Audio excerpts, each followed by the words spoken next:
Hello and welcome to Dialogue. More than 1,500 global business and government leaders are currently in Tianjin for this year's Summer Davos session of the World Economic Forum, where Chinese Premier Li Qiang has affirmed China's support for foreign companies and criticized Western efforts to limit trade and business ties with the country. What are the potential risks of the de-risking strategy pursued by some countries? What challenges are entrepreneurs facing in the world today, and what are China's plans to boost economic growth for 2023? To discuss these issues and more, I'm glad to be joined by Professor Liu Baocheng from the University of International Business and Economics and Etsehiwot Kebret, Development Finance Advisor at Development Reimagined, and Dr. William Li, Chief Economist of the Milken Institute. That's our topic. I'm Xu Qinduo.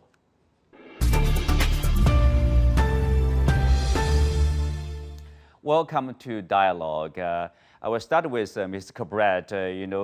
Of course, it's been going on for a couple of days of the Summer Davos in northern Chinese city of Tianjin. Chinese Premier Li Qiang gave an important speech where he touched upon Chinese economy, the global economic situation, and called for cooperation, openness, communication, and peaceful development.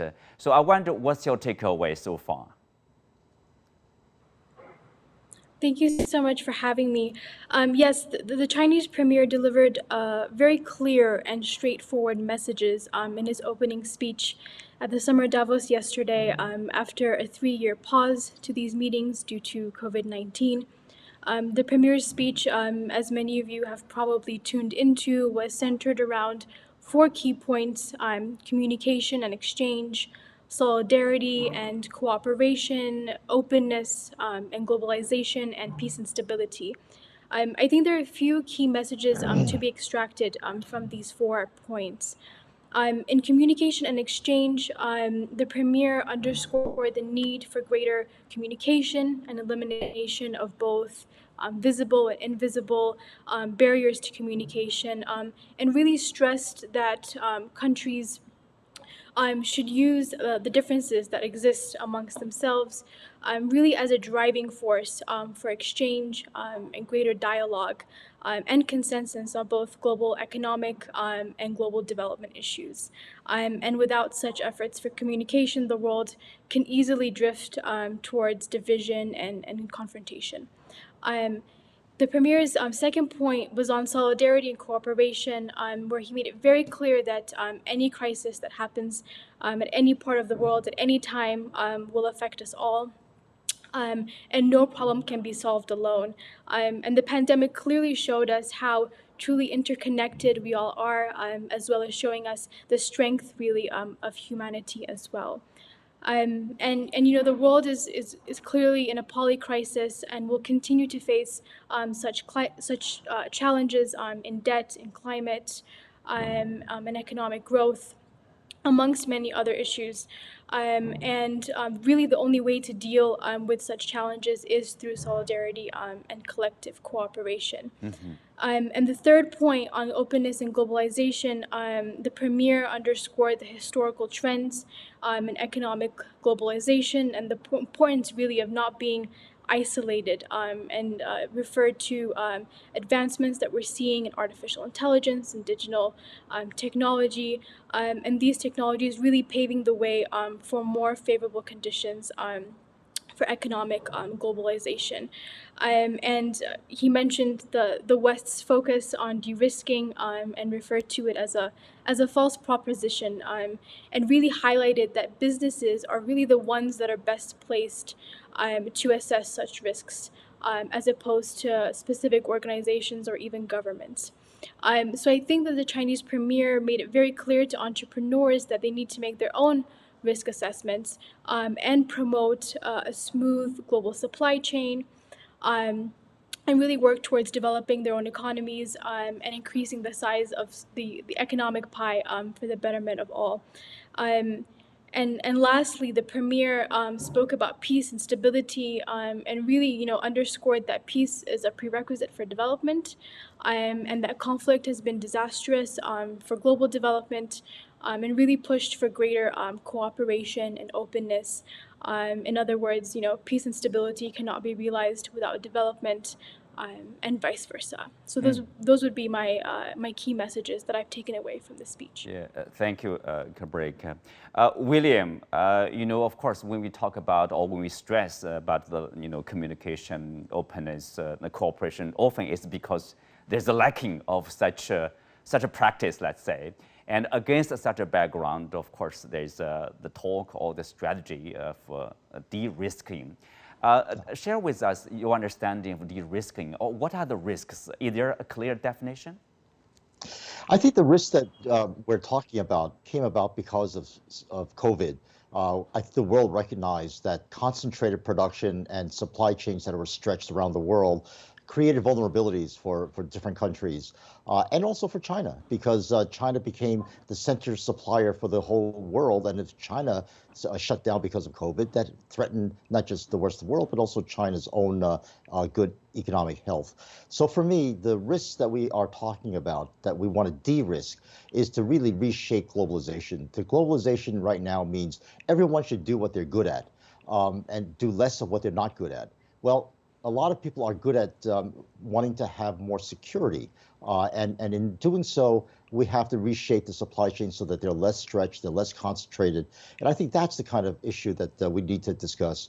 And the way we do that is not by shutting off or delinking, but rather by shifting our production in a way that balances the needs for safety and soundness, as well as comparative advantage. So I think those are the kind of issues that are being discussed right now, and policymakers have yet to decide what adequate framework we need in order to implement those principles of safety, soundness, and comparative advantage and efficiency. Baocheng, obviously, as William pointed out, I think there's, to a certain degree, there's a legitimacy in terms of the concern of stability of supply of certain goods, for example, or services. You want to do something to reduce the risks. But at the same time, the premier warned of, turning the de-risking strategy or practice into a political and ideological tool, or sometimes it's a value-based foreign policy. That's the concern. What do you make of that? Well, this term was proposed by the Europeans and later on resonated by the United States in place of decoupling. Because over the years, particularly we see that the trade war between China and the United States did not really serve the political purpose of decoupling, and now they devise a new word to replace it in trying to rephrase the situation by, number one, the connectivity is something that is not really being fractured by political will. And secondly, they really wanted to spread the eggs into different baskets by reshaping the supply chain. And thirdly, how they can really work out to promote the cooperation and the competition, but trying to avoid the confrontation. So these are really the new interpretation for this type of word. And Premier Li actually made it very clear that de-risking in a way, in a say destructive way, will mean further risk.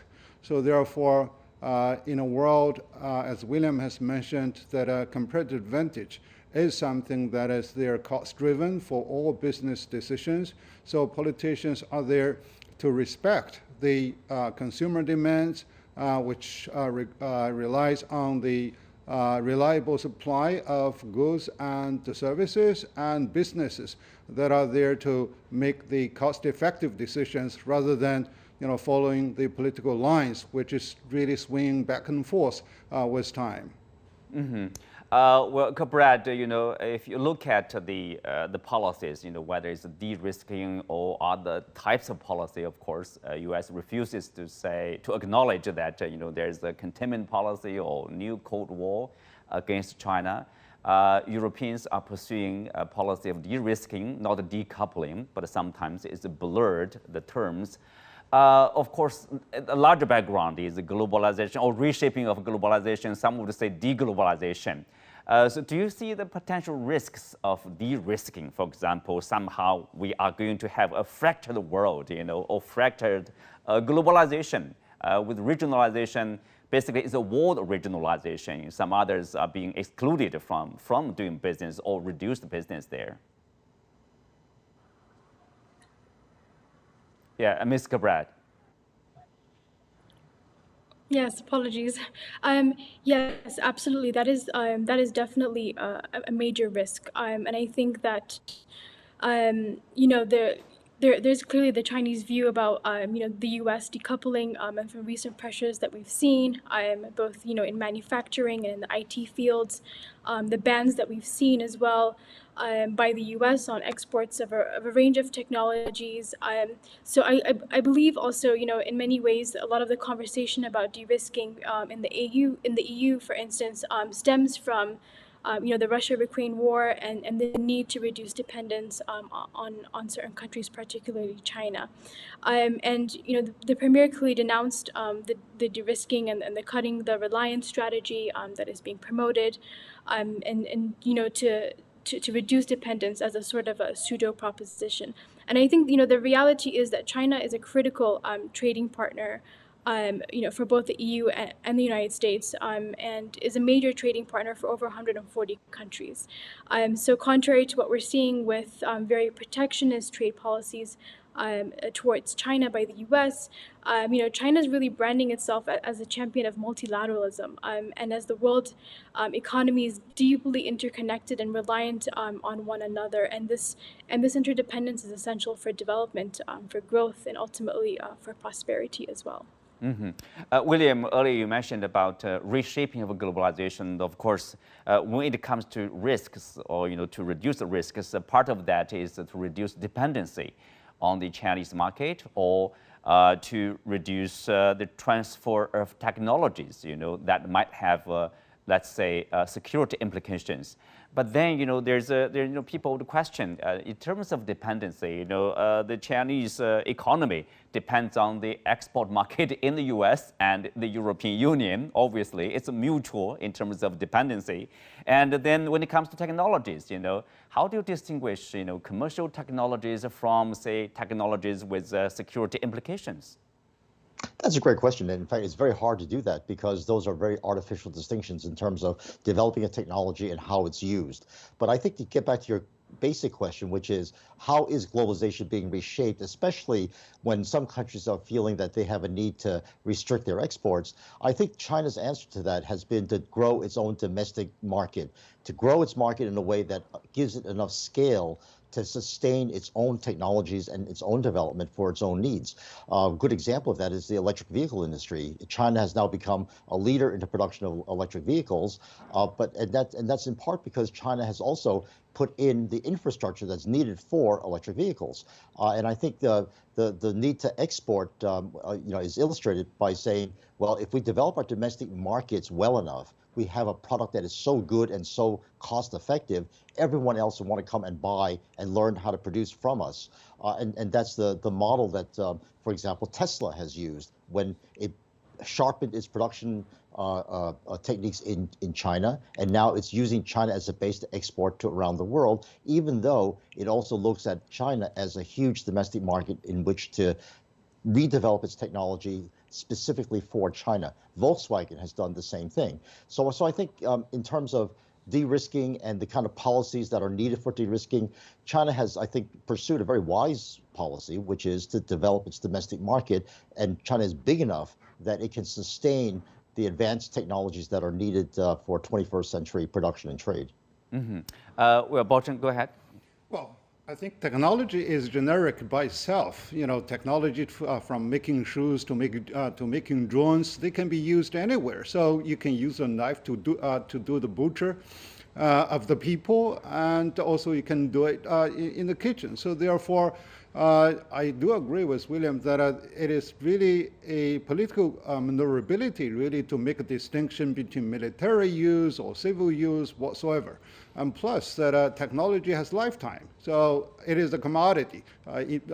investors would like to see that whether the technology invention can really reap the right type of return by spreading its commercialization into different markets.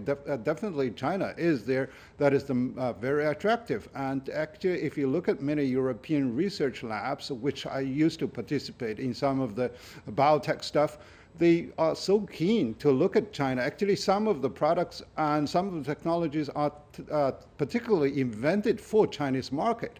So therefore, an obstruction of such a sort of a positive loop, positive feedback loop, cutting the invention into the commercial application is something that is very destructive in their own business. So the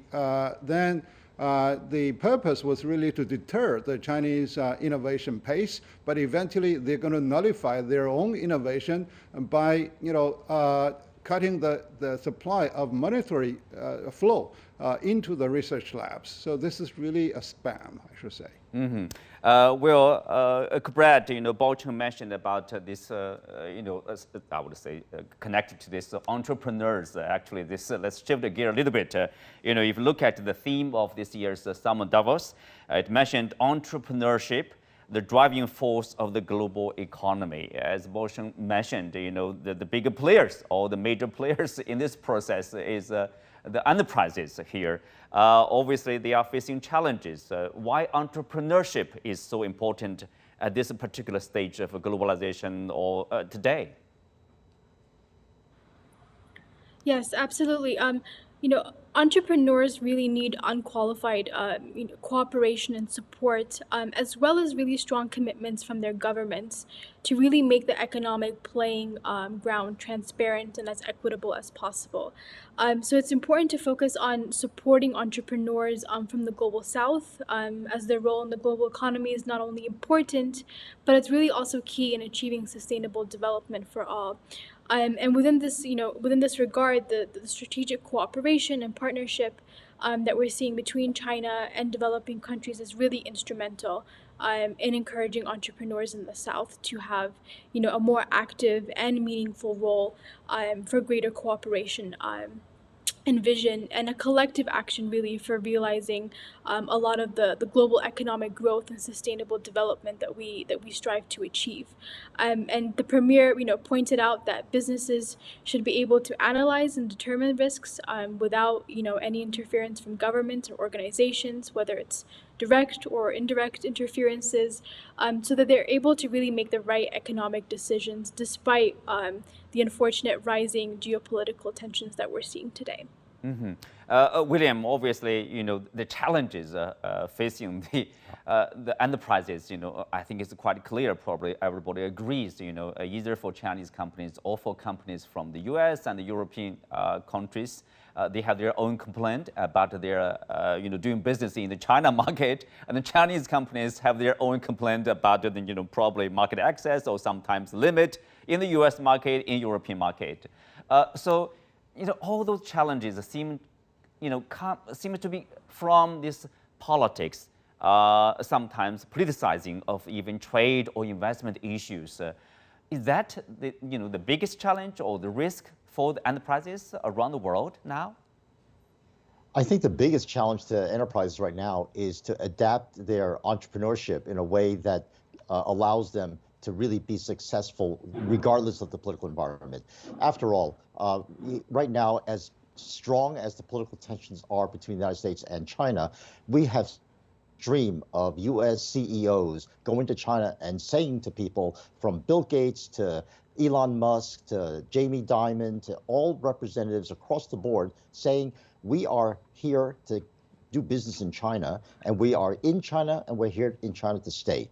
And I think that message is resoundingly supportive of the notion that entrepreneurs, given their ways, will be successful regardless of the political environment. Now, you can make it easy for them, or you can make it tough for them. And I think what the lesson from, I think, the Premier's speech is that we need to somehow allow entrepreneurs to thrive, and we should let the political environment make it as easy as possible. And now the question is, how is that?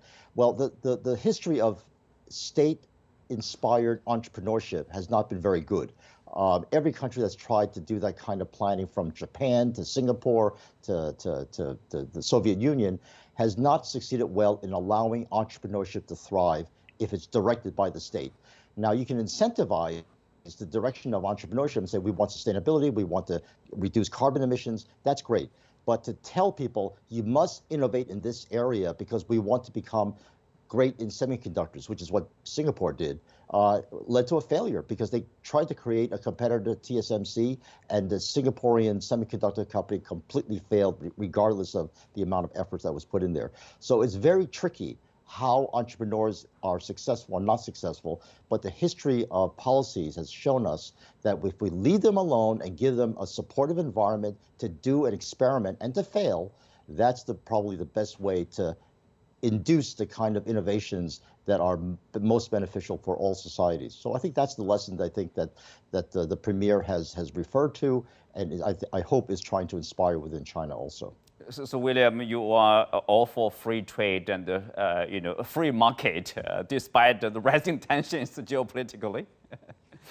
and Baocheng, of course, take a look at what the Premier said, and as William pointed out, the entrepreneurship does play a role. For example, Huawei is a case in point, despite the crackdown, despite the pressure, from Washington on its allies not to use Huawei equipment, Huawei technologies.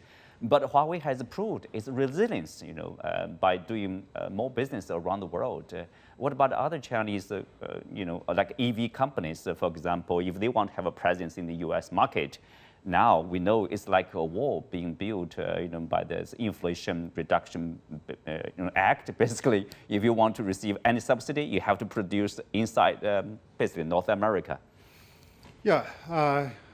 I've been looking at it over the past 300 years of how the political arena will go either ways or against the business arena.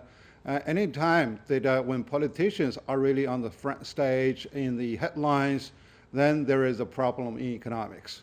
So therefore, over the booming years, we do see that those business leaders, entrepreneurs were the stardom of all the media and supported by the popular sentiment. So right now, I think I hope that now business leaders will be there to jumpstart rather than continue to stay in the front stage. So it is really the real time for those entrepreneurs and business leaders. So that's one thing. The other is that for example, Huawei is there to make the right type of decisions, and they are supported by the supply chain, and they prove to be the leader in the innovation circle, respected by all competitors globally. And now, what are those politicians are doing? Actually, you are there to serve the constituency who gave you the right type of votes to, in order to bring the right type of comfort, the right type of utility, and the right type of cost effectiveness. And now it seems that the business decisions are being hijacked by those politicians, trying to show that they are so different. They have the charisma that can really distort the entire business equation. So this is something that's very wrong. And come back to China. Actually, over the past 3 years, we do also notice some of the negative, the public opinions over business leaders, entrepreneurs, and they come up with the cliche of exploitation of those capitalists, etc. But right now, Premier Li and representing the entire the Chinese political cabinet, and it is very much there to give the type of assurance and confidence to those business leaders. So guys, go ahead, and you are being protected, and you can see that those the negative voices have disappeared very soon, from the beginning of this year. So now they really need to get fully geared. But still, we need also more of the candid conversation and communication with the business community around the world, that China is open and China is committed for a systematic opening. Mm-hmm.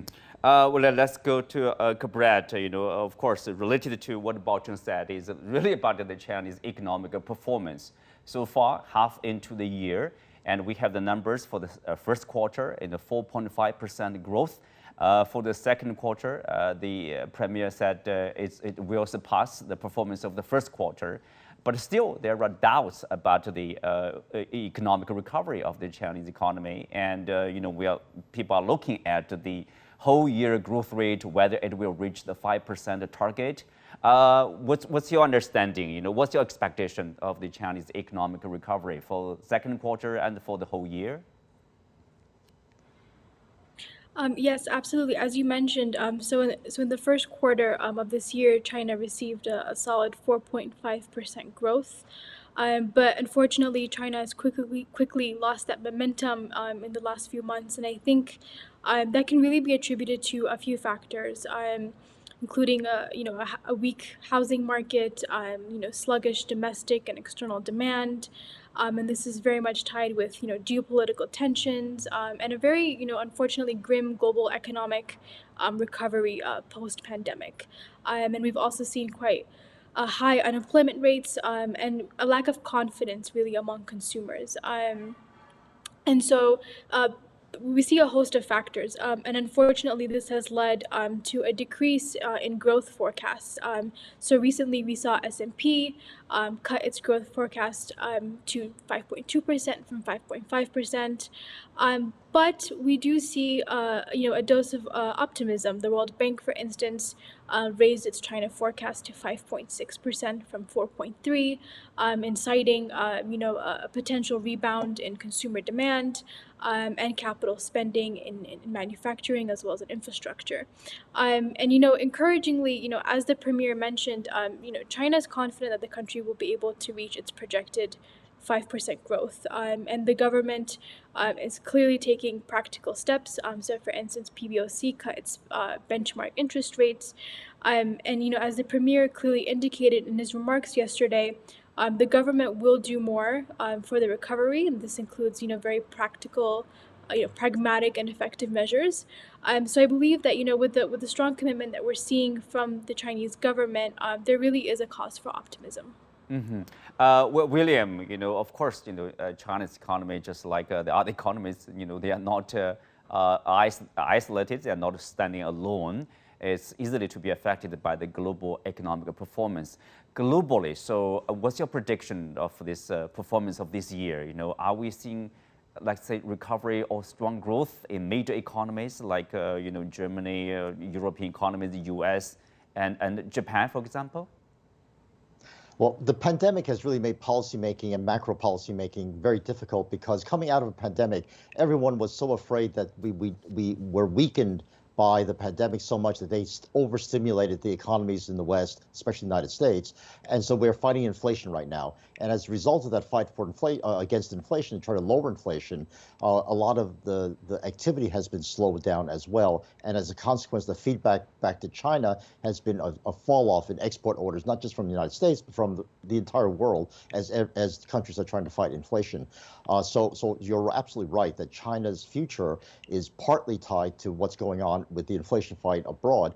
But I think China's policymakers have also tried very much to boost its domestic economy so that they can be much more self-sustaining and self-perpetuating. But the limits to fiscal policy are also found in China, where the debt burdens of the local governments have restricted their ability to apply the kind of infrastructure spending and property market support that they did in the past. So China is also facing a tricky part of policymaking where lowering interest rates may not be enough to incentivize people to invest without the kind of optimism that comes from a booming domestic market. And I think that's the challenge that China is trying to face now, is to offset the weakness abroad with strength at home. Yeah, well, with that, we come to the end for today's show. Many thanks to our guests. You can also find us on the CGTN app on YouTube. I'm Xu Qinzhuo. Thanks for being with us. See you next time.